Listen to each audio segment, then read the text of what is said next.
Kita lanjutkan kajian pada kesempatan kali ini. Dan sekarang yang akan kita bahas adalah 10 wasiat dalam membersihkan hati. 10 wasiat dalam membersihkan hati.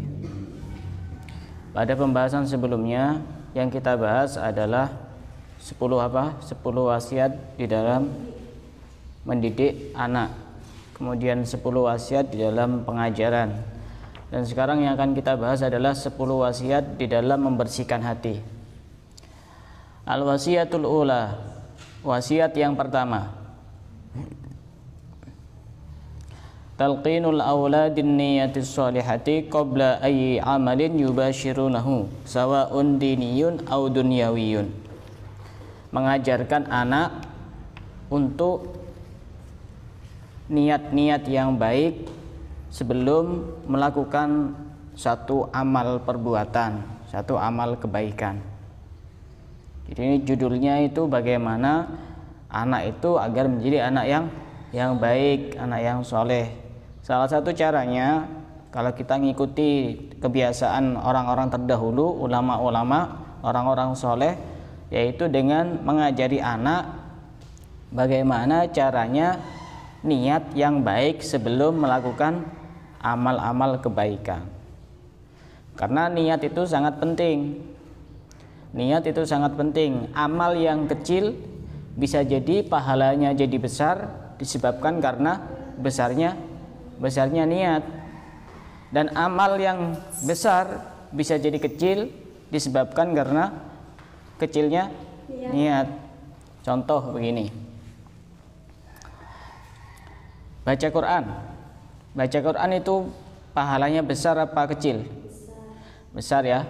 Baca Quran pahalanya besar. Tapi kalau niatnya misalnya cuma satu, saya niat baca Quran, ya pahalanya kecil. Tapi misalnya diniatkan dengan niat-niat yang banyak. Pertama, saya niat baca Quran pertama untuk menghiasi mulut saya agar membaca kalam Allah. Kedua, untuk menghindarkan mulut saya dari menggunjing. Ketiga, untuk menghindarkan mulut saya dari berbohong. Keempat, menghindarkan mulut saya untuk mengadu domba. Kelima, menghindarkan mulut saya untuk memfitnah, mencela, membuli. Maka semakin banyak niat, semakin besar pahalanya. Itu pentingnya niat. Amal kecil bisa menjadi besar disebabkan karena besarnya niat. Contoh yang lain, misalnya ke masjid misalnya. Ke masjid diusahakan apapun itu niatnya niat yang banyak. Atau misalnya hadir di sini. Jangan niatnya cuma satu, saya pengen cari ilmu. Ya bagus, dapat pahala karena niat pengen cari ilmu. Ya niatkan yang lain juga, misalnya untuk memenuhi kewajiban saya bahwa saya punya kewajiban untuk mencari ilmu. Kedua, untuk menghilangkan kebodohan. Ketiga, untuk mencari ridho Allah. Keempat, misalnya untuk menghidupkan waktu agar waktu saya tidak terbuang sia-sia. Kelima, misalnya untuk mensyukuri saya masih diberikan kesehatan. Jadi semakin banyak niat, semakin besar pahalanya. Makanya di sini ini, hadir di sini ini bisa jadi ilmunya sama, gurunya sama, tempatnya sama, tapi pahalanya beda. Apa bedanya? Niatnya. Semakin banyak niat, semakin bagus.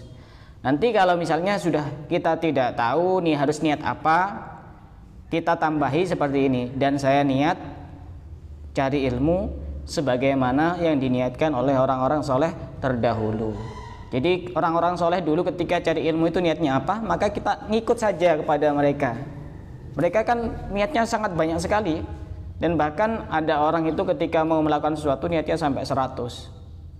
Semakin banyak niat, semakin besar pahalanya. Dan ini juga kita ajarkan kepada anak-anak kita nanti. Misalnya mau ke masjid, niat pertama, niat sholat berjamaah.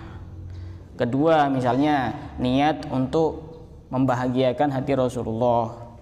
Ketiga, misalnya niat untuk menjaga pandangan, menjaga penglihatan, menjaga anggota tubuh untuk melakukan kemaksiatan.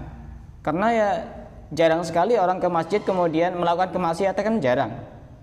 Tapi kalau misalnya di alun-alun ya mungkin saja kan melakukan maksiat. Misalnya kemudian contoh niat iktikaf di masjid, niat berzikir, niat untuk menambah saudara, niat untuk cari ilmu juga, niat untuk meramaikan masjid, niat untuk membersihkan diri dari dosa. Maka semakin banyak niat, semakin banyak pahala. Karenanya nanti kalau kita sudah punya anak, bukan kita, saya sudah punya anak. Kalau kalian sudah punya anak, ajari seperti itu. Mau ngaji, niat, saya pertama niat untuk cari ilmu dan seterusnya seperti itu. Karena ada dalam sebuah keterangan disebutkan, man fataha ala nafsihi baban niyatin sholihatin fatahallahu lahu sab'ina baban min abwabit taufik. Barang siapa yang dibukakan pintu-pintu niat yang baik untuk dirinya, maka Allah akan membukakan 70 pintu dari pintu pertolongan Allah. Yang penting niatnya baik, semua akan terbuka. 70 pintu taufik pertolongan dari Allah akan terbuka. Yang penting punya niat baik. Tapi punya niat baik itu juga tidak akan sempurna ketika tidak direalisasikan dengan perbuatan. Jangan cuma niat baik terus. Oh, saya pengennya niat baik, pengen cari ilmu. Ya niat toh, tapi tidak datang, tidak cari, ya sama saja.